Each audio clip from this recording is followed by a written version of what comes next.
Hello and welcome to Black Cats Chat, the international fans podcast for Sunderland AFC. My name is Lee and I'm in Bilbao. And we're back with another review show, and unfortunately, it's another defeat for fuck's sake. Um, we got beat yesterday off. Who did we get beat off? Brighton. Gee, I was going to say Fulham there. We got beat off Brighton 1-0 at home. Third defeat on the bounce at home after such a great start of the season with that unbeaten home record for a long time. But it's three defeats in a row now at home. And anyway, we're going to get into that soon. But first, I'm going to introduce my guest. First of all, we've got Indigo Fasca from Tokyo, Japan, SAFC Japan on X. Indigo, welcome back to the podcast for your second appearance. Glad to have you back, mate. How are you? Uh, I could be better in terms of Yeah, we all how could be better Sunderland in are terms of playing, but results. it's great to be back. And hi, Ciaran. It's been a week since I met you last. Hopefully, we can talk about how Sunderland can get itself together and win the Absolutely. next Good, match, good to which is see you again, probably the Indigo. most important this season. I think that's the key word, isn't it, Indigo? Get back together again. Like, how we can get things together again and get fired up for next week against Newcastle. But I think the players don't need much help with that, or at least they shouldn't. But anyway, as Indigo mentioned there, the name of my other guest, he's making his podcast debut. He's originally from Sunderland, but he lives in Hong Kong now. We've got Ciaran Ratton. Ciaran, how you doing, mate? Good to see you. Hello, Lee. Thank you very much for having me on. Big fan of the podcast, and really pleased that I get the opportunity to speak about and promote our Hong Kong Sunderland Supporters Club on a larger scale, on a scale that we haven't really been able to before. So thank you so much for having us on, and great to see you both. As Indigo, great to see you again. Yeah, you two lads, you met up last week because Indigo had a trip to Hong Kong and heard you met up and had a couple of beers or what? We did well. Sadly, there was no beers. It was a school night, so Oh, I was on my best behaviour. Like yourself, Lee. I'm an English teacher, so there wasn't any beers. But I did introduce Indigo to a very famous Hong Kong drink called Yun Yan, and it's like half iced tea, half iced coffee. And it sounds nuts, but it works quite well. I think Indigo was a big fan of it, so yeah, he said, "Oh, I want to try something in Hong Kong that I wouldn't be able to get anywhere else in the world." So I was like, "I know exactly what to do." that's a dangerous sentence, though, isn't it? I want to try. I want to try something that you can't get elsewhere in the world. It's like, what are you going to give me? Uh, Indigo, was it nice? Yes, Hong Kong was amazing, and our meeting was amazing too. I had some Hong Kong exclusive dishes and drinks that I probably won't forget for a while. And I did some research about whether or not I can have some similar foods in Tokyo, but surprisingly, there really aren't very many restaurants that serve that kind of food. So it was a really great experience. Yeah, the most important thing, Indigo, is that you get back to your hotel room and you sleep in your own bed. That's the most important thing. Right, but anyway, Kieran, you mentioned there that you're from the SAFC Hong Kong supporters branch. By the next time we do the next episode, I'll add the Hong Kong flag or the supporters flag or whatever to the podcast logo. So it's brilliant to have you on. But anyway, Kieran, before we get into the match yesterday, when we have a new guest on, we always like to hear their Sunderland story, the background, how they got into Sunderland, earliest memories, and why you are where you are now, and are you part of a bigger supporters branch? Do you have many members, etc.? So, do you want to share that with us, mate? Yeah, absolutely. As you very rightly said in the introduction, I was born and raised in Sunderland. So I grew up in Edenvale, just 15 minutes stumble from the Cooper Rose. So absolutely ideal. So yeah, born and raised in Sunderland. It was never a choice.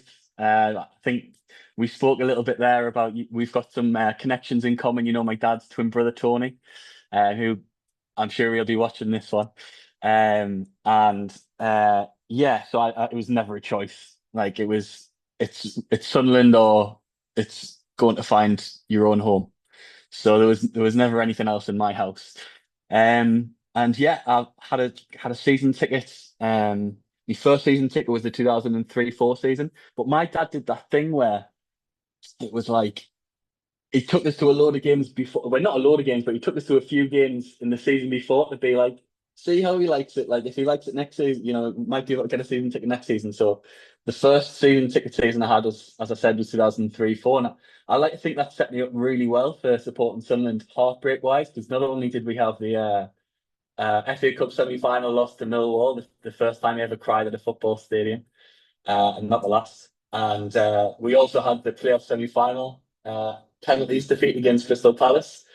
And I remember being at that match, we were sitting in the West Stand at the time, and I remember like halfway through the penalty shootout, my dad just being like, "Oh, Howie, let's go. I've seen this one before. Like we've lost this. Like I'm not very confident of the eventual outcome." And little naive me being like, "No, no, Dad. We only need to save a couple of penalties and then get another penalty in."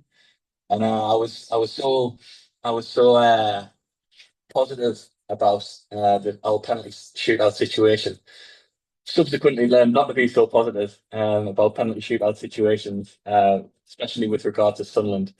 Well, But when you see Mickey Gray and Jeff Whitley's penalties, then I'm not surprised. So exactly. So yeah, that was my first season as a season ticket holder, and it was a pretty it was a good season to get a good grounding. To be, this is Sunderland. They'll break your heart over and over again. But the last 18 months have completely flown in the face of that, and how lucky we are to be going through this time, considering where we've come from, and the last 8 years of disappointment, to put it mildly. It's sort of made, for me, it's made the current situation all the more special. And I genuinely, you'll know yourself, Lee, like when you live away from Sunderland, you might be people's only connection to Sunderland. So you'll have, you'll have your group of workmates, or you'll have your football mates or whatever, and you're everybody else's only connection to Sunderland. So all the time, people like, whenever I'm on a night out, or playing footy, whatever, people are like, "How well are you doing?" I'm like, "Mate, I can't believe it. It's like it's honestly, it's like pinch yourself stuff, and that we're even in this position." I know we had a disappointment last night, and last week wasn't great either against Port Vale, but I think it's really important to sort of take stock and look at the bigger picture and see where we were this time 4 years ago, or 5 years ago, and where we are today. And it's just that, that's what keeps me going as a Sunderland fan at present. Mm-hmm. But yeah, so a little bit more about the obviously you'd messaged me a few questions there. So excuse me from thinking out loud there. I've done that one. Oh, and the best memories as a Sunderland fan, as I said, that first season, the 2003-4 season, had a lot of memories. Not particularly good ones. The FA Cup semi-final, and then the league playoff semi-final as well. But best memories as a fan would be beating the Mites anytime.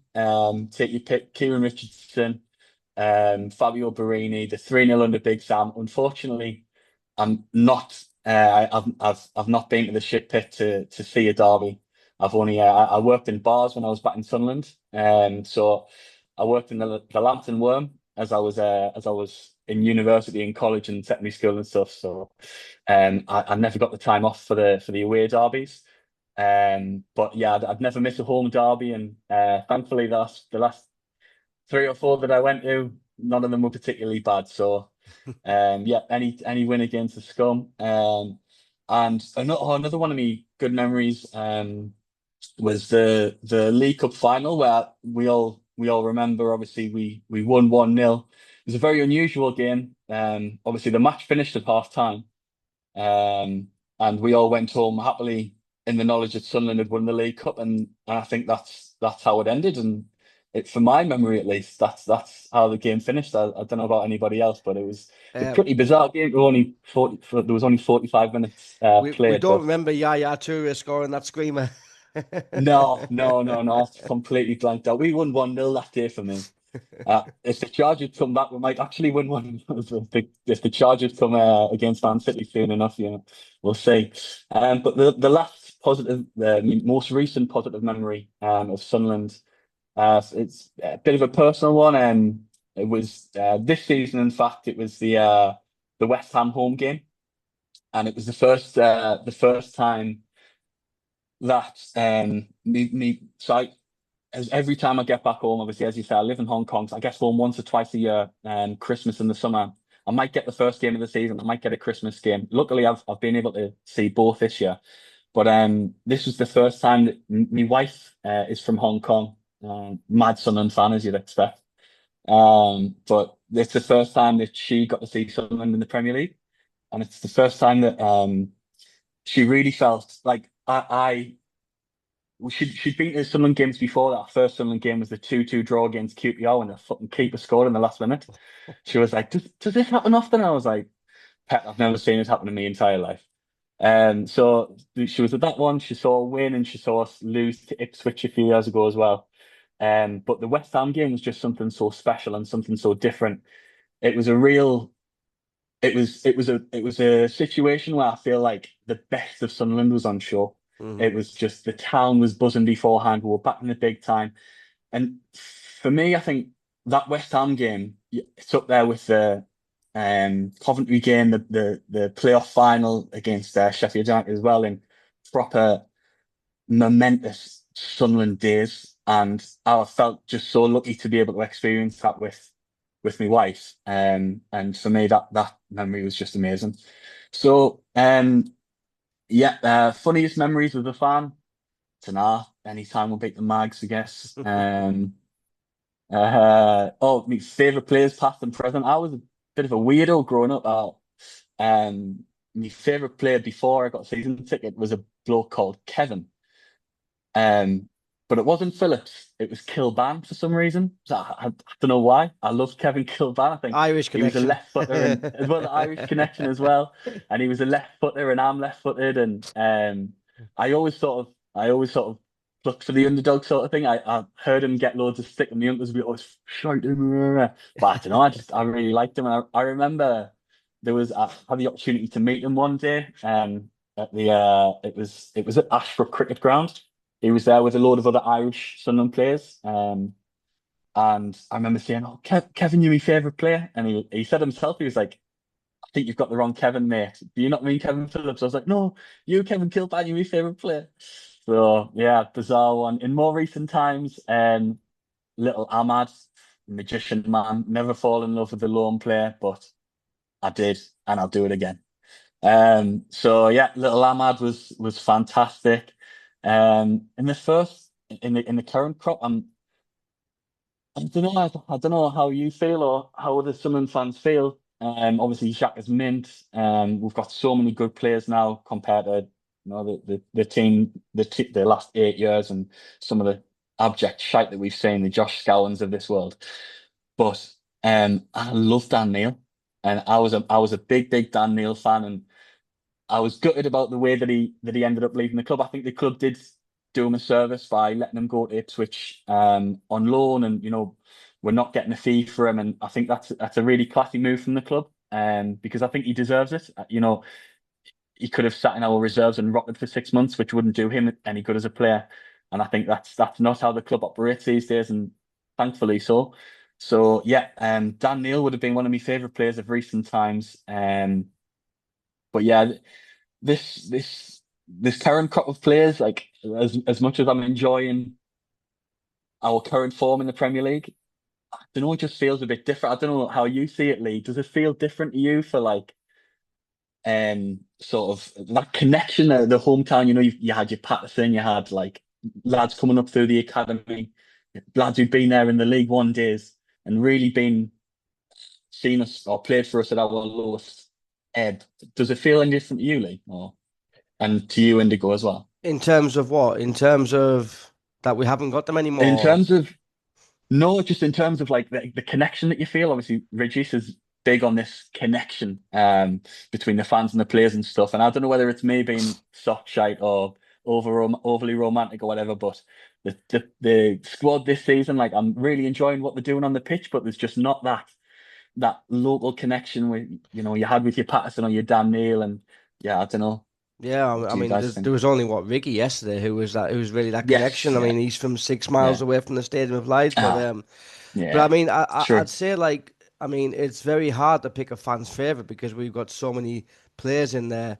I mean, you could like talk about people love Hume, Ballard, people love Luke O'Nien, obviously since the League One yeah, days. You've got Jacques mhm, as a fan favourite, Mukiele's now a fan favourite, Sadiqi's become a mhm, fan's favourite, mhm. Mayenda because of the Big Man song. Yeah, Isidore is still a fan's favourite, although he's going through a hard time. So it yeah, is really hard to pick a favourite player, but you're right that there isn't that local connection anymore. Um, and that is kind of sad, but I think it's just the way football operates. Isn't it? When the higher you get, that's it. it's really difficult. I mean, obviously, I'm living in Bilbao, and the Athletic Club Bilbao obviously have that connection because they only have the Basque philosophy. So Yeah, they still have that connection. But I mean, there are clubs like that are few and far between. I mean, Real yeah, Sociedad up the road from San Sebastian, mhm, they've got a similar policy, but they do have the odd foreigner. But yeah, yeah. it would be nice to get like more young lads. I mean, yesterday we had what four lads on the bench, the three Yeah. Joneses, and I think it Jones, was Jones, Jones. and I think it was Whittaker as well. So it's nice to have them. But yeah, I get the feeling that Regis talks about connections and everything, and I think sometimes that he doesn't take advantage of that enough. I think he because he talks about getting the fans on side, and I think earlier in the season he had the support of the fans massively, but I think the way we're playing now, it's not the same as the start of the season, and I think that affects the kind of the atmosphere as well. But obviously we'll get onto that later. But anyway, Yeah, finish your yeah. presentation. My little introduction. Um, how many times I've been to the stadium? Like more than I'd care to count. I'm a plan to visit Sunderland in the near future. I hope to get back in the summer.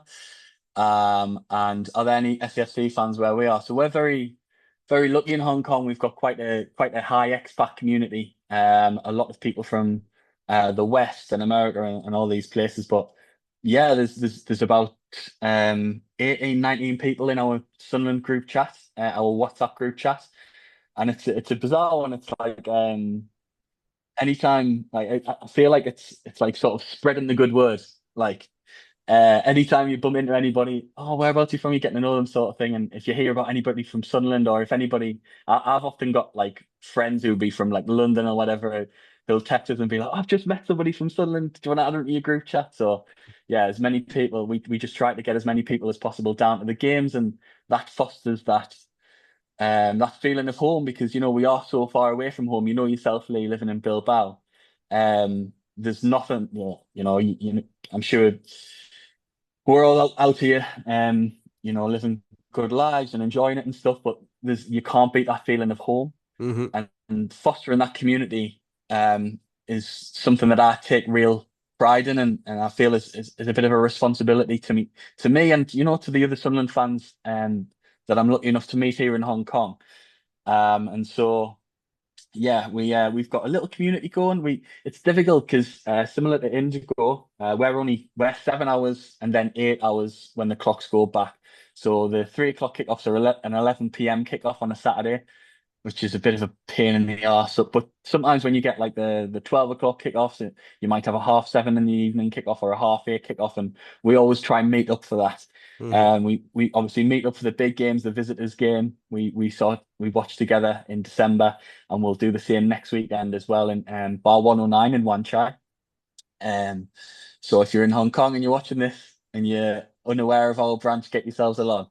But yeah, fostering that community, something that I do place a lot of importance in, and it's a lovely taste of home, because we are class people. Us northeastern people, us Sunderland people, we're mint people, and it's wherever you go in the world, like nobody can ever take being from Sunderland away from you. So yeah, something I'm really, really proud of, and something that it's a lovely connection. Obviously, it's not just for expats in the UK, from Sunderland as well. We've got 5 or 6 local Sunderland fans here in Hong Kong who come along to the matches as well, which is great. And it's always fantastic to hear about their stories or their connection, or why they're a Sunderland fan. So yeah, it's there's we're like water, we get everywhere. Yeah. No, and I just want to add to your comment there about Sunderland being mint people. I mean, yesterday I was like scrolling through social media trying to find the positives of yesterday. God, And don't go on no, social and media. like I mean, like listen, I want to kind of commend Brighton fans as well because I thought they made a good atmosphere and then people in the stadium said Brighton Mm, fans were good. But also you look on social media and the Brighton fans like Sunderland, 10 out of 10 away day. The fans were lovely, very welcoming in the pubs, happy to chat. And I think the same as Crystal Palace fans when we played them a few weeks ago as well. They were the same, saying like, although we got beat, it was a yeah, brilliant away day and such friendly yeah, people. So I think that kind of like sums us up, doesn't it? yeah. It's fantastic to hear, and we've got that reputation for a reason. And obviously, without going into politics and stuff, the idiots always shout the loudest, and social media is full of idiots. And so, if you're looking on your X, or the artist formerly known as Twitter, or your Facebook or your Instagram or Threads or whatever, and you might see these ridiculous threads, but no, Sunderland is full of brilliant people, and we should be absolutely proud of that, and we should be proud of ourselves for that as well. Absolutely. Well, Kieran, many thanks for that, mate. That was a Cheers for stroll back waffling. down merry memory lane and very Yeah. nostalgic. But not totally agree with everything you said. Anyway, Indigo, on to yesterday's match then. 1-0 defeat at home to Brighton. I mean, we were looking for a response, weren't we, after the setback, no, of Port Vale in the FA Cup. We were hoping that we can bounce back and then try and okay, listen, try and push for a top seven because I think the top six is a bit too far. The top seven was still in reach. Um, were you expecting a better performance after Port Vale, and do you think we got a better performance? That's a very, very difficult question, and I Sorry. don't think Oh, can you hear me? Yeah. Yeah, I think the circumstances weren't quite ideal. We're having so many injuries and especially recent injuries in training, I don't think Regis Lebris could have prepared very much for. So I think we have to be realistic, and Brighton are a very good side as well. So probably a draw would have been like a passable result, but at the same time, I thought there were some decent spells during the game, and don't think we should take only negatives from this result. But all in all, I think we could have deserved a draw in fact. And yeah, I think slightly disappointing that we couldn't get anything out of this game.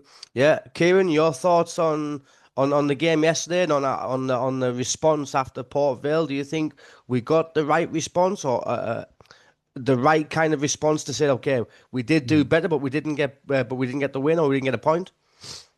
Well, let's have it rightly. It couldn't have got much fucking worse than last week. So, um, absolutely, I do think the performance was a lot better than last week. Obviously, we had a few key players back, Siddiqui and Hume from their suspensions, from their cup suspensions. We had the big man up top, Brian Brobby, um, and I think they were the only three players who came straight back into the side, weren't they? Obviously missing Lefay as well. Xhaka came back in as well. He's on Xhaka the came back bench. into the side, of course, yeah. So yeah, I do. I agree with I absolutely agree with Indigo there. I think a draw probably would have been a fair result. But yeah, man, the frustration of losing to that sort of goal as well, like a spawny fucking cross that he didn't even mean. Like, when people say like, oh, it's like he hit it too well. He hit it too well, and the keeper saw it, and he made a great save or whatever. Sometimes you're better off hitting it, like shanking it, and not hitting it well at all. And that little fella did that yesterday. And so yeah, really frustrating to concede that sort of goal. I'm sure we'll get onto it, but I do think there's a bit of contention around the goal as well. But yeah, I'll save that till later on when we're talking about the performance. But sorry, when we're talking about that particular incident. But yeah, I do think we got a bit of we got a reaction from the Port Vale game. There was improvement there. I think we created a lot more. Incidentally, I think it was Riggy's best performance of the season as well. Hmm. But as I say, we'll talk about that a little later on when we actually come to review the game itself. But yes, to summarize, yeah. I do think we got a reaction, and as I say, because it couldn't be much worse than Port Vale. Yeah, So, no, and I think Indigo in the first half, I think we played quite well. I mean, I was impressed with Chris Rigg, as you mentioned, Ciaran. I was impressed with Talby. It was nice to see actually Talby run at defenders because normally he's kind of like so conservative, isn't he? When he played on the right, he was kind of like more just playing the Traore role. Like he wouldn't kind of dribble; he would just receive the ball. But then yesterday he was actually looking dangerous in the first half, and as was Riggy as well. I think in the second half they kind of basically, I think they tied a little bit, but it was nice to see that we were getting on the ball and we were getting Talby and Rigg in dangerous positions in Indigo. Yes, I totally agree. He's pretty much our only offensive outlet at the moment, other than Robbie. So great that his performance level has been improving, but at the same time, I still think that he isn't quite used to 90 minutes yet. I thought there were some decent defensive contributions from Talby, especially later on where he cut out a cross, but on like a counterattack from Brighton. But overall, I still think that we need some wingers back to share the load. So Talby can play maybe from the bench or can get subbed off on later on, not by Dennis Serkin, but by a more Yeah, out and out yeah, winger that winger. can cause some problems for the Yeah, opposition. yeah, I agree with that. I agree with that. What was I going to say? I was going to ask you something, Ciaran. No, it was about the game actually. Yeah, the game. I thought it was unusually open in the first half. It was kind of end to end, wasn't it? And that's a bit like that's not like how Lebris normally handles it in the first half. He's normally yeah. very kind of rigid, but I thought Brighton passed around really, really well, and they got through us quite easily. But at the same time, we also looked dangerous on the counter. So were you surprised at how open the game was from the get go?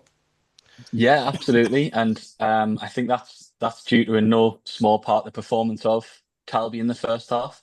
I think he did really get at their wingers, at their fullback, really quite well. There's one sort of highlight that springs to mind is he takes the ball on the left hand side. I think it's a good pass out from Siddiqui, and he sort of goes past two of the defenders and puts a dangerous ball in the middle for Riggy. Yeah. But yeah, I was quite surprised at how open the play was because, as you say, that's not like Reggie's usually likes a little bit more control in the sort of in that respect, and yeah, it was very much sort of a basketball end to end first half, wasn't it? But Hmm. I think that as potentially as as worrying as that is defensively, it speaks highly of our offensive capabilities as well.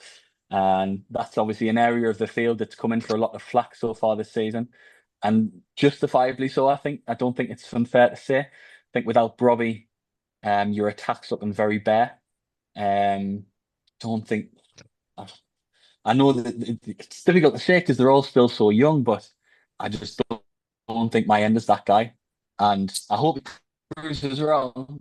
He's still so young and he's still got a lot of improvement to do, and I hope he can do that with us. But he's not a Brobbey replacement at all, and I think we've seen that in the last couple of games without Brobbey.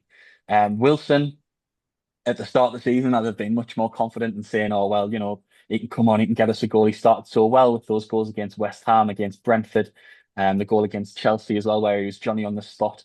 Um, but he seems to have fallen off a cliff, and I don't know what's happened to him. Like you mentioned before, he's a fan's favourite, and I've still got a special place in my heart for him for waving that the shirt around on the corner flag at Borough away last season.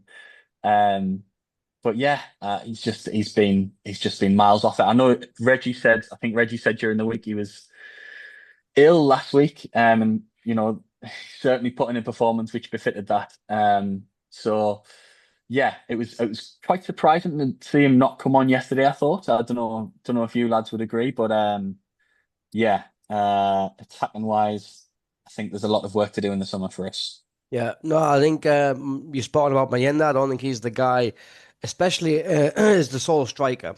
He's not a sole striker. He might work well with a Robbie if he can like get a connection there. But I mean, as a striker on his own yesterday, we saw that when he came on for Robbie, we only had one forward. If for Van Hecker and Lewis Dunk, it was just meat and drink, wasn't it? It was so easy for them. And Yeah, then for sure. Isidore Regis said yesterday in his post-match comments that he had a bit of a knock, a bit of an injury, and Right. Okay. they decided not to risk him. And I was like, well, Okay. if we're getting beat 1-0 at home and he's on the bench, then. Yeah. But anyway, I It- don't know. So it's Maybe it's just just, I mean, that's the sign of how threadbare we are right now. As Indigo's just said, so many injuries, obviously unforeseen injuries, but like, missing big players like Lafay, and yeah, we saw Angulo, yesterday, so yeah, now Angulo, yeah, there's Mundle as well. Is there another winger I'm Traore, forgetting? Traore. Traore, of course. Yeah, Traore. And we saw on the bench yesterday how threadbare our squad really is. Hmm. And I think that is a symptom of, we are 4 years ago we were a League One team. Hmm. Like there's no, as well as our transfer dealings were in the summer just gone there, you can't buy the quality that we bought and the depth that we don't clearly possess. Hmm. So yeah, having the three Joneses, Jones, and Harrison. No, not Harrison, is it? Middlemas, Ben Middlemas. Ben Middlemas, yeah, but Aye, Ben Middlemas on the bench yesterday. It really does just highlight how threadbare we are right now. So yeah. yeah, Um, Indigo, I mean, he's got a point there. Like attacking, we are struggling. I mean, we were unlucky yesterday. Talby's shot got cleared off the line. And I remember one time when Granit Xhaka got the ball in the middle of the pitch and he sprinted forward and he was coming in goal and he had the perfect chance to shoot with his left foot. And he decided to pass it to Talby, who then decided to come inside and then lose the ball. Um, so I think we are a bit naive. Would that be fair to say when it comes to attacking? We are a bit shy when it comes to shooting in that area.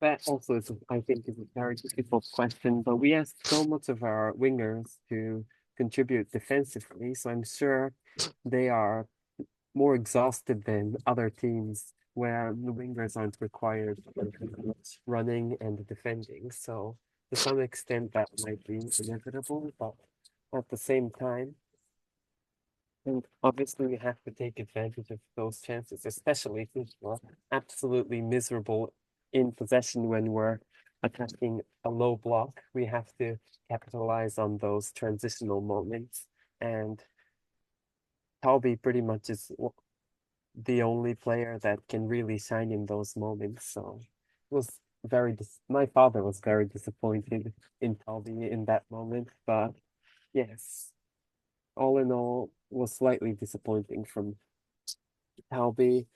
But I think not having Lafay really was very painful for Sunderland, especially after Brighton settled in a low block, because Lafay is one of the very few outlets that can receive and pass and produce like progressive passes, and only when he can receive the ball and like pass the ball into the center of the pitch can we actually isolate like Talby, for example.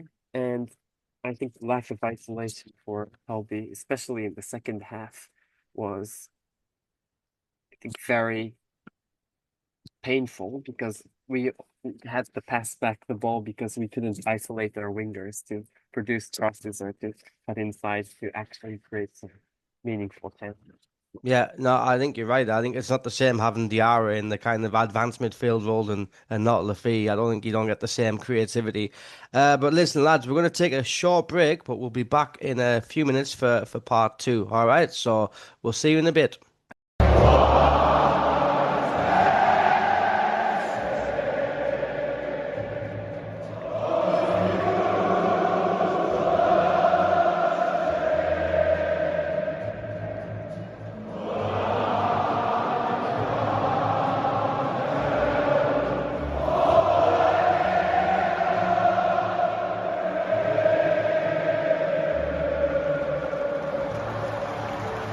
Okay, welcome back to part two then. So yeah, we were just talking there about the obviously missing Laffy and what that does to the team.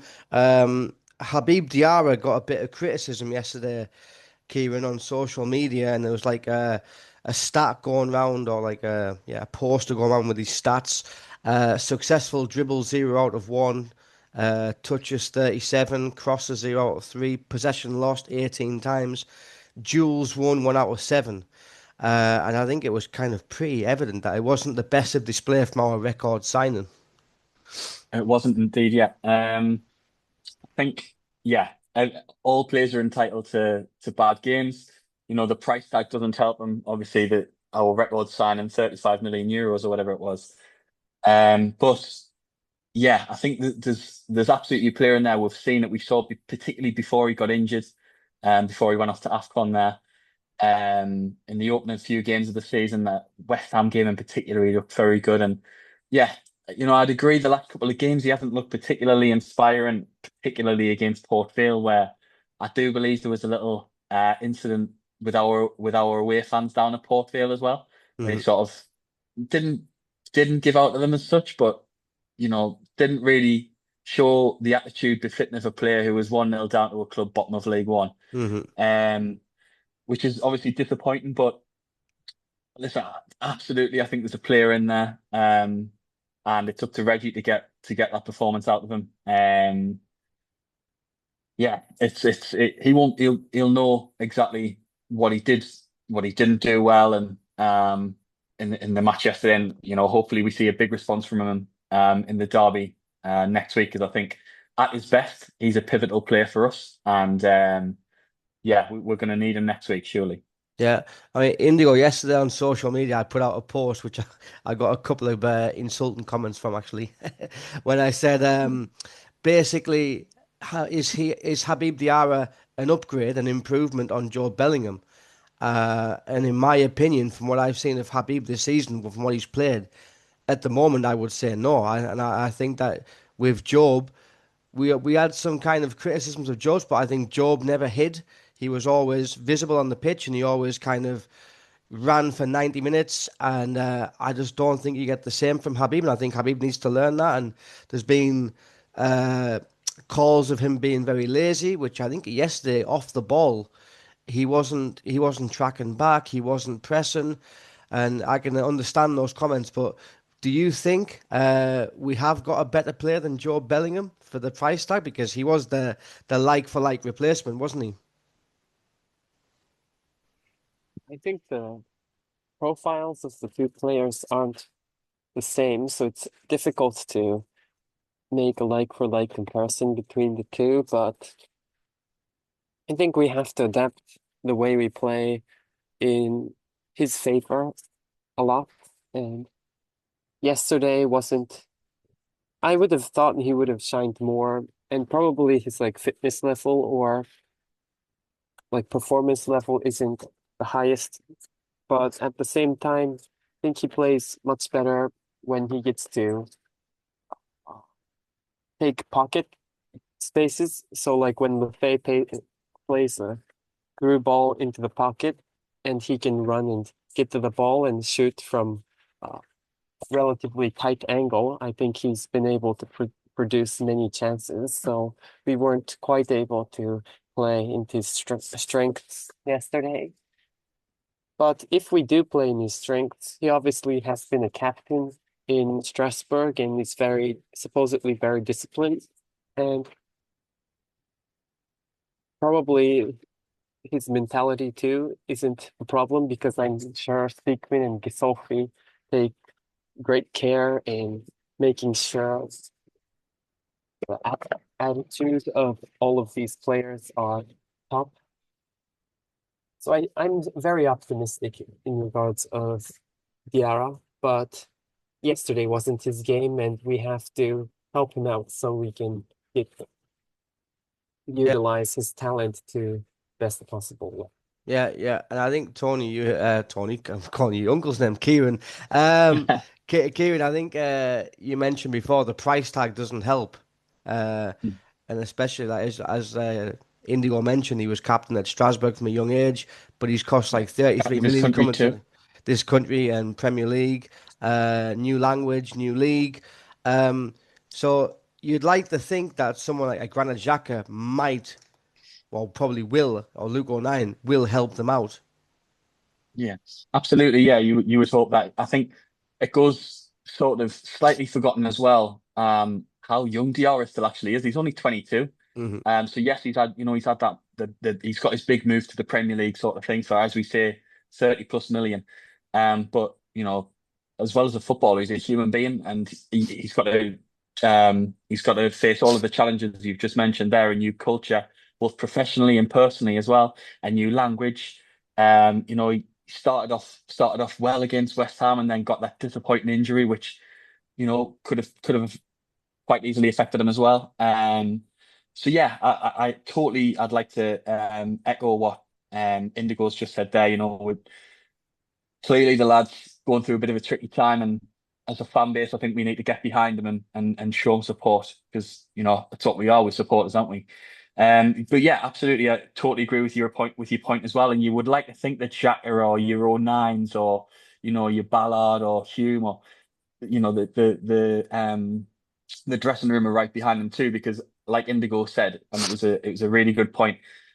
A lot of emphasis was placed on the attitude and the personality of the players that we bring in. I think I was watching it. I was listening to a podcast the other week, and they were saying about how Speakman said if a player's personality doesn't fit with the club, then they'll drop that as well. They'll just drop it. I think it might have been. I want to say it was Phil Smith from the Echo had been talking to Labris about it.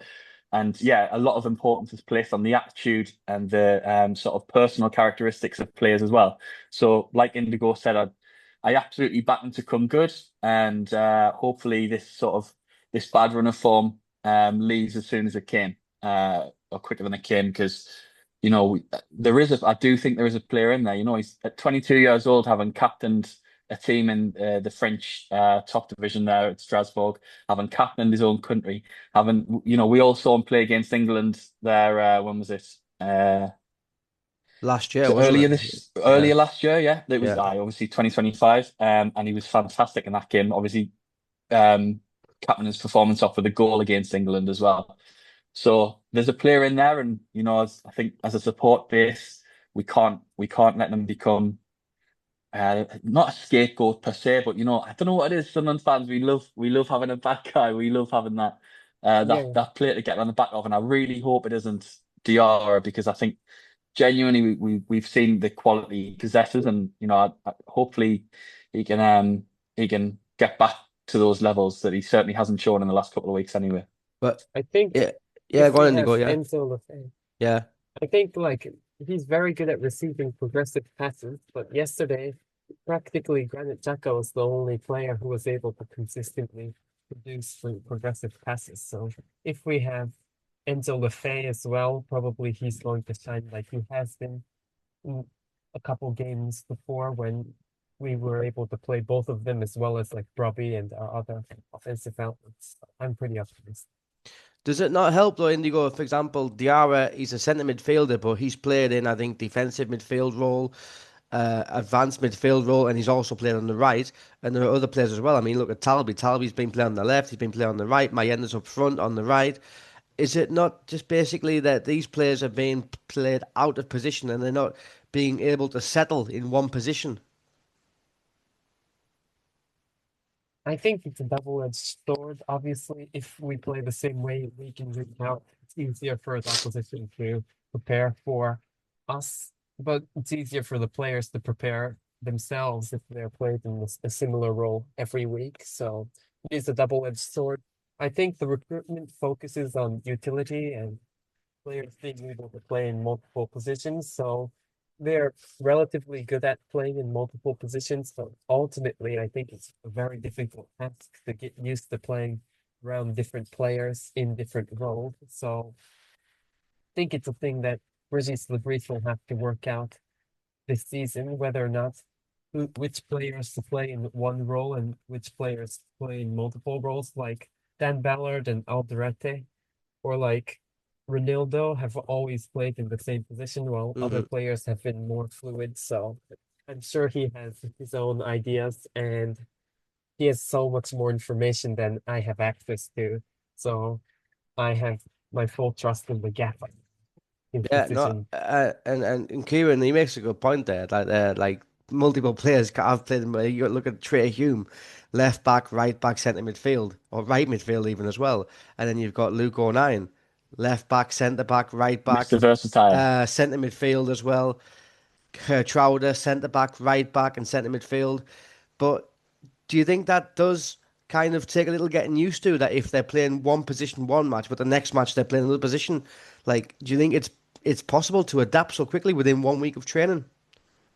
I think it has to be, Lee. I think it's a massive facet of the modern game now, that players don't really have that one single position that they excel in anymore. You know, you need to be versatile.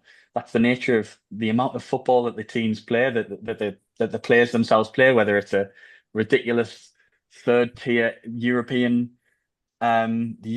League that, you know, will only gain credibility when we qualify for it, I think.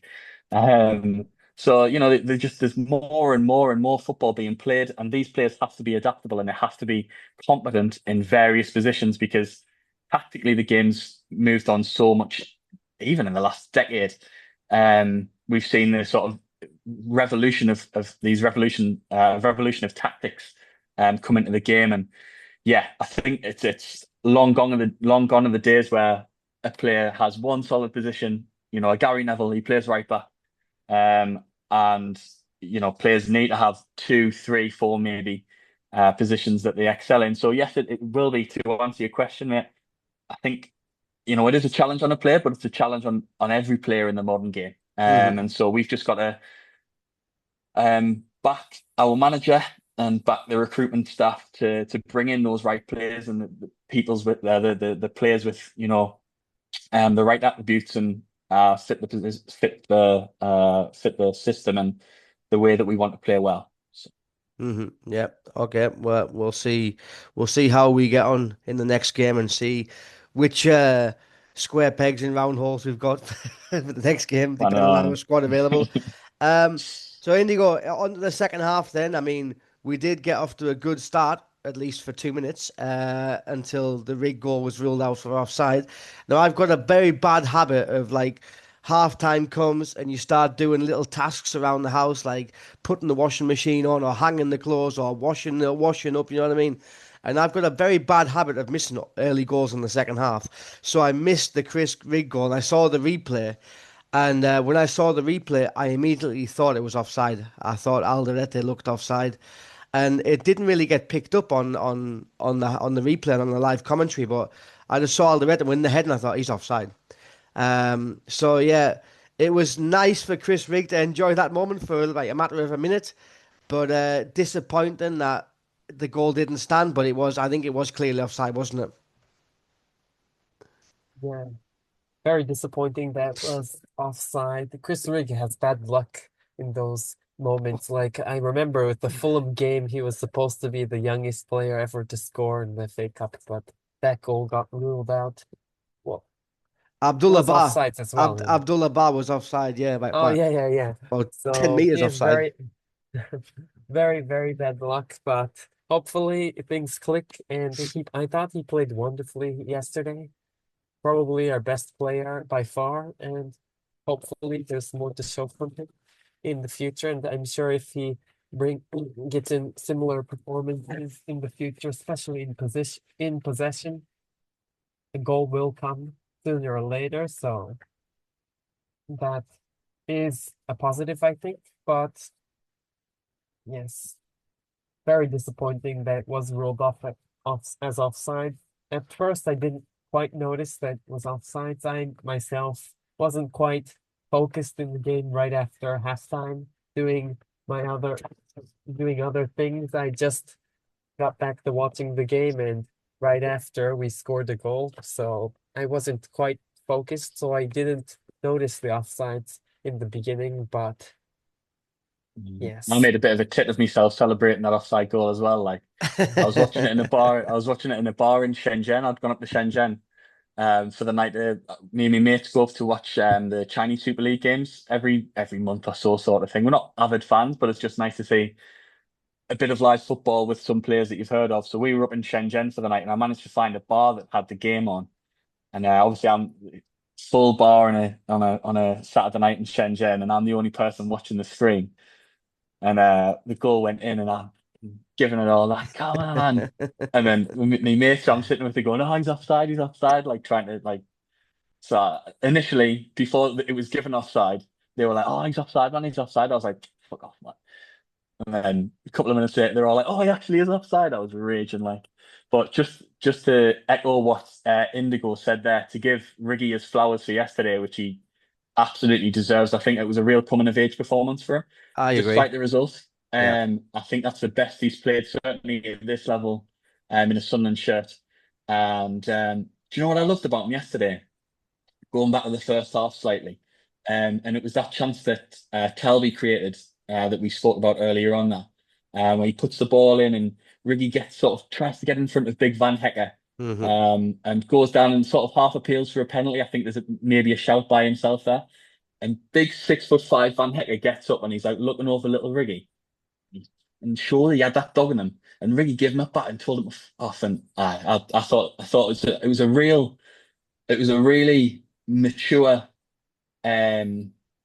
it was a really mature performance from such a young player. Obviously, we've seen him grow literally from a child to the man that he is now, and he still is a child. He's only 17, 18. 18, yeah. But yeah. So I thought, yeah, to give him his flowers, I thought he was excellent yesterday, and I particularly liked that bit where he gave Van Hecker a bit back. He didn't just like sort of shrink or like sort of like run away and try to ignore Van Hecker or whatever. Like he properly gave a bit back, which to little Riggy, like he's only about 5'9" or something, I 50 kilos wet through or something. I was like, come on, son, But give him a yeah, bit back. he stood his So ground, I was didn't really he? Yeah. pleased. Yeah, big time, really stood his ground. And then I think his performance generally, there was a few chances that he created. The chance in the first half that Talby had cleared off the line, that was great work from him on the outside. Like did his defender, put back towards the byline and got the ball over. And it was really unlucky from Talby. I thought really good, really good strength by Big Robbie up front again, and yeah. Good clear, well, decent. The defender was there and clear off the line, and very lucky as well. Like I'm one of these Sunderland fans who see that sort of chance. I go, if that just goes through the defender's legs and into the top corner or something, or something, it takes a dodgy deflection off the keeper's elbow and then goes in or something like that. So yeah, it was pretty fortunate from a Brighton point of view that the ball literally. Went from obviously from Talby's foot, the defender got in the way of it, and it literally landed in the keeper's arms, landed in the keeper's hands, like he barely had to move. So yeah, it was a frustrating one, but Riggy did well again there. But yeah, props to Chris Rigg for that performance yesterday. It's absolutely the best he's played this season for my money. Yeah, on that Talby chance, we're going back here, but like on that Talby chance, Paul in Thailand, who's a guest on the podcast as well, he always says to me in the message, we never get those type of goals, like the scruffy goals or the deflections, like they never happen to us. Like, Yeah, and I think he's got a point. He's got a point. Yeah, certainly few and far between. Oh yeah. 9 minutes later, Indigo Brighton take the lead. I wasn't expecting that. I thought it was going to be a 0-0, to be honest. But there was a bit of controversy, wasn't there? Because apparently the ball might have gone out on the far touchline for the throw-in, but the linesman didn't give it as a throw-in. I don't know if I've read that right or on social media, but there was a bit of controversy about it. But anyway, the play carried on, and Minter got to the byline, and then from what seemed like an impossible angle to get it in, he managed to just like crossed the ball. I think he had, was it Van Hecker who was in front of Elborg, and then Elborg's not on his post, and then suddenly it's like, oh, it's in, and it's like, shit. Were you a little bit disappointed how easy that was? Could Elborg have done a bit better covering his front post? Yeah, I think there were so many unfortunate things that piled on each other, creating that goal. But ultimately, I think we never are in a good situation when Xhaka has the you know, cover up, cover a winger, because he's not the most agile of players, and he's not the best in those one-on-one defensive And he situations. could have given So a penalty, I think, as well. Like he was very close. yeah. Like if he didn't shoot, I think it could have been a penalty because he was dragging him, wasn't he? He was pulling him. Yeah. So probably there were some things that we should have done earlier on in that chance that could have prevented it from becoming such a decisive moment in the game in the first place. And as for the goal, I think to some extent it was inevitable because Van Hecke really was limiting the viewing angle of Elborg. So I myself was a goalkeeper in the past, but it's very difficult when you can't see the ball until it's right in front of your face. So I think there are many areas that we could have improved in, probably the left back. So if we had Ronaldo, probably Ronaldo would have tracked back faster. Hmm. But Hume was out of position and Xhaka had the cover for him. Xhaka isn't very good in those situations. Minte is one of the best players in the Premier League in those situations, and the viewing angle was limited for Elborg, and there really was nothing we could have done. But ultimately, I think not conceding a goal against the likes of like Brighton, who are very good at scoring goals consistently, isn't really a big problem. The bigger problem is us not being able to score any goals in 90 minutes. Hmm. And I think we have to be able to score at least one or two goals consistently in order to win against Premier League opposition and not expect ourselves to be able to keep a clean sheet every week. So Yeah. I think more offensive work has to be done. And defensively, I think all in all, we were relatively good in the second half and the later portion of the first half. And I thought the saves from Elborg were amazing in the first half. So credit to Elborg. And I think the goal conceded was to some extent something that we have to expect before we get into the game. We can't expect to keep a clean sheet against very good Premier League opponents. Yeah, especially at home, we need to score goals. Ciaran, there was another controversial action in that play, wasn't there? Because Diarra got a shove from, I think it was Lewis Dunk, but is that just not just like everyday random jostling in a corner and Mate, Diarra just made a meal of it, or Mate, not? I'm really pleased you asked me about this because earlier on when you'd said when you were talking to Indigo there and you said, oh, there was a controversy around the ball Yeah. might have gone out on the opposite side.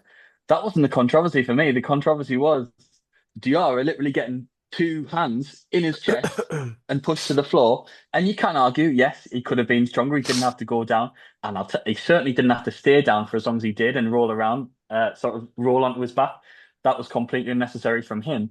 But equally, like, is VAR not there to pick up fouls in the build up to goals? Like, so are we in the next in the game against the visitors next week? If Brian Brobby pushes that big soft shite Dan Burn in the chest when we've got a corner, will that be given as a foul? Of course it will, because it's a foul. And it baffles me that the referee A didn't see it, and B VAR didn't bring it back. But as I say that, as I said, should Diarra have stayed down for as long as he did? Absolutely not. Like it doesn't matter how long you stay down, VAR still should pick it up.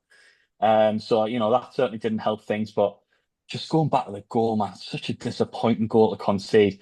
You don't mind, well, you do mind, but like when oftentimes when there's a worldie goal scored against you, I'm thinking of the Arsenal goal and who was the second goal for Arsenal Trossard. at the stadium, like Trossard's goal this year.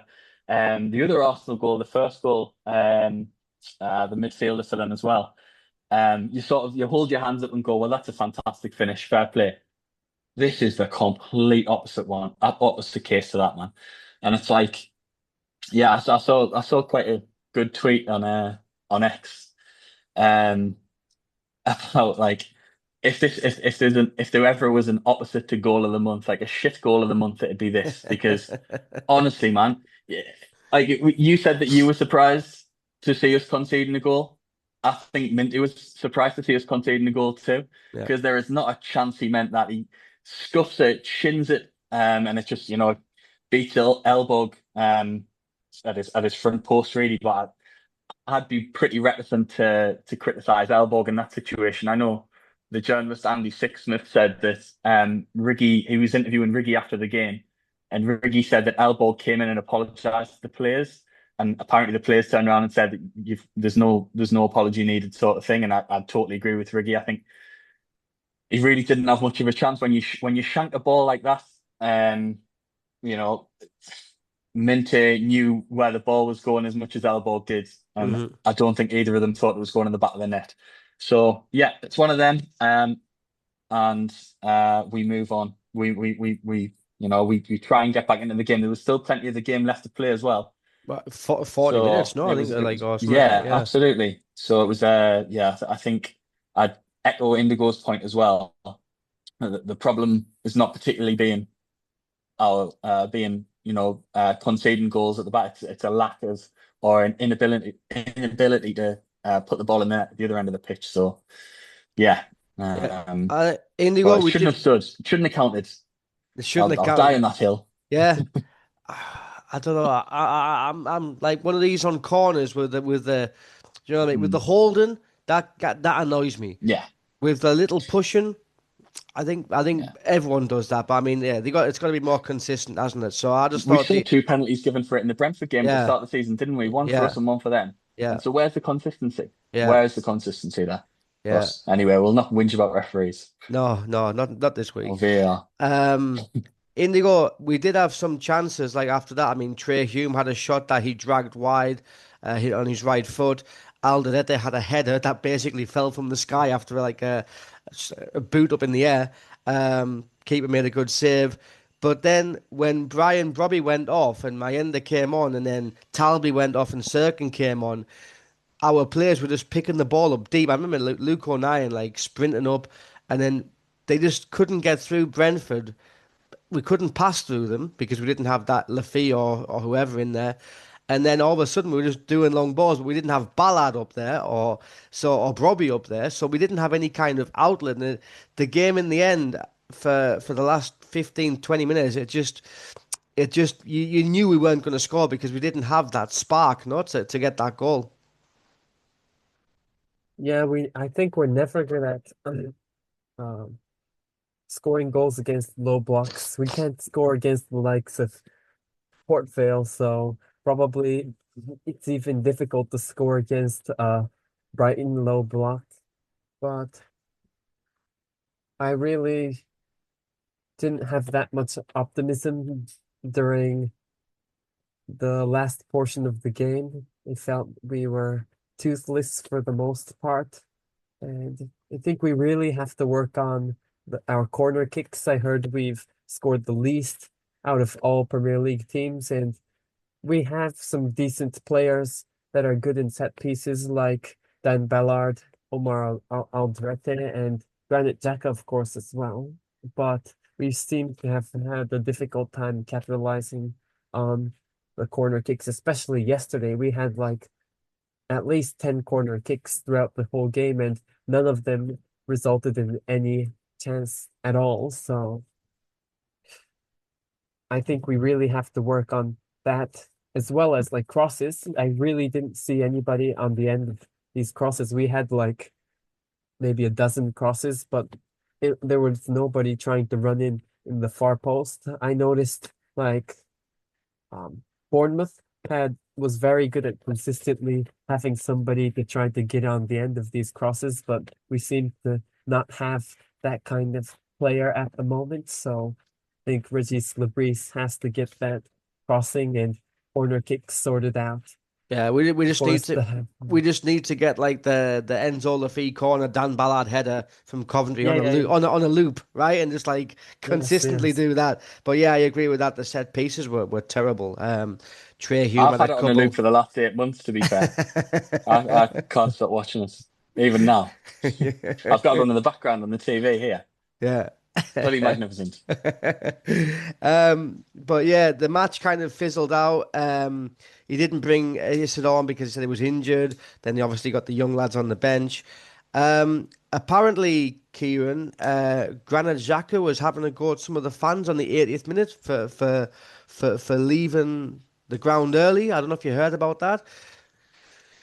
Didn't hear about that. But I'm not in the I'm a bit reticent to criticize the fans, but purely, I'm not at the game, and I'm not there in the stadium at the time watching it, so I don't really feel like it's my place to do so, but I will. Um, but yeah, I mean, it's such a frustrating part of our fan base, in my opinion. We've had some of the best memories of our lifetimes in the last 6 to 8, 9 months of late goals and late drama in matches and winning games at the death and till the end and this sort of thing. And it is absolutely baffling that we have fans walking out on 80 minutes, 81 minutes, 82 minutes. Like I just I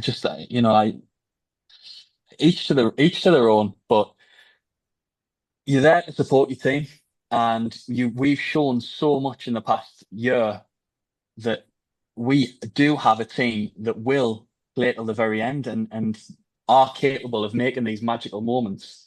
That we saw that in the playoff final and the playoff semi-final against Brentford, against West Ham as well, with Wilson getting the third. And it just does my nutting to see the stadium emptying at 81, 82 minutes, especially when the game's still hanging in the balance. I can sort of understand it with the if we're 3 or 4-0 down sort of thing. When I had a season ticket, I wouldn't do that.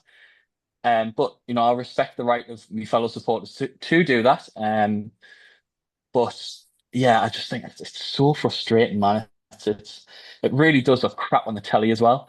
And so much of what we do as a fan base and how we conduct ourselves in the stadium is broadcast all over the world now. Kaze and I can testify how massive the Premier League is in Asia and all throughout the world, as you see on your podcast. You've got people wanting to talk about Sunderland from all over the world, and it really isn't a good look for the stadium. It's really not a good look for the fan base. But what I will say at the same time is that I think a special shout out is due for the display before the game and the show the racism, the red card display that we showed, which not only is it very pertinent to put that message across at the minute.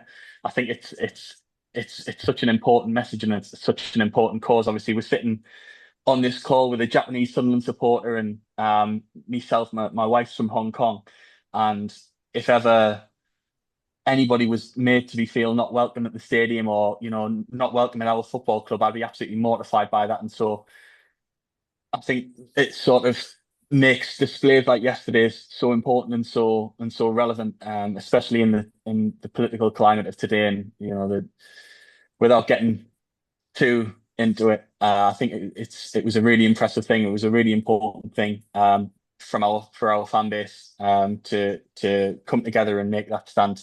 And so yeah, as much as I will criticize the sort of the ending of the game, the fans leaving early, I think it's important to highlight what happened at the beginning of the match too. Yeah, no, I agree 100%, especially after what happened to Romain Mundle recently. Yeah. Totally puts everything into context. Absolutely. Right then, we've got a couple of minutes left, so very quickly touch on the Newcastle game. Indigo, they are now above us by a couple of places. They have got Barcelona in midweek. They did get a win against Chelsea yesterday. We've got a full week to prepare for it. Reynaldo looks like he could be back. Lafy possibly. Mukiele maybe.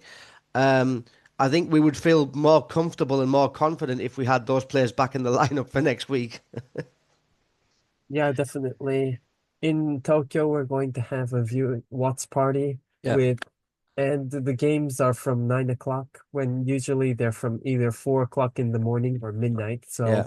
I'm sure we'll have lots of fans supporting Sunderland from the Far East. So hopefully we can get some sort of result. And I'm sure Regis Lebris knows how important it is to the fans and to the city. And I'm sure the players know that as well. So hopefully they can get themselves together and get some results. I think we've saved up enough luck for a good 3 goals in the first half next week. So hopefully that becomes reality, I guess. We do like a 3-0 at the St James's Park, don't we?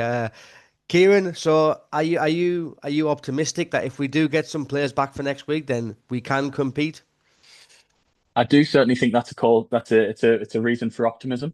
We are missing a lot of important players at the minute and have been for the last few weeks, really. And so to get those players back would be absolutely massive. But you know, um, you can never really tell from Regis's press conferences, man. He must be the most frustrating manager for a journalist to interview because he just gives so little away. And so yeah, hopefully those players will return, and I would feel a lot more optimistic if that were the case. Um, yeah, horrible week. My thoughts with everybody who feels the same way as I feel. That I'll probably have my first dream about it tonight, and then that'll continue for the rest of the week. It's all you can think of when you go to school, when you're on the bus, you out for drinks with your mates. My God, I've got that on Sunday. We've got that on Sunday. Maybe it's just me. I don't know, but yeah, it's never an enjoyable week. But I think, yeah, hopefully if we get those players back, we'll stand a bit more of a chance. I don't. The difficult one. Yeah, they've got a game during the week as well, against Barcelona. Hopefully that'll go to 120 minutes and then they'll lose on penalties. That'll be lovely. Get their hopes up and put them down back to size at the earliest opportunity. And they're knackered and they get 3 red cards and 10 injuries, and we can go into Sunday not having to worry about anything. But I think I speak for everybody. And Dan Burn hurt his ribs again. Yes, Dan Burn hurt his ribs, but what is important is that Nick Walter-Marder gets through 90 minutes or 120 minutes in midweek and can put in another solid performance for us on Sunday as well, because he was really the difference maker last time. So God bless him for that. And another dose of deja vu. Yeah, right, lads. No, lovely. but I think I was going to finish on this because I think Indigo was right. The players know what it means. They saw at the Stadium of Light what it means to the club, the fans, and hopefully we can get a positive result next week. Lads, just want to say thank you for coming on. It's been a pleasure. Ciaran, brilliant debut, mate. Loved having you on. Would love to have you on again in the future. Indigo, you're always welcome. Enjoy the week, lads. See you next time. How are the lads? Keep the faith, lads. How are the lads? Thank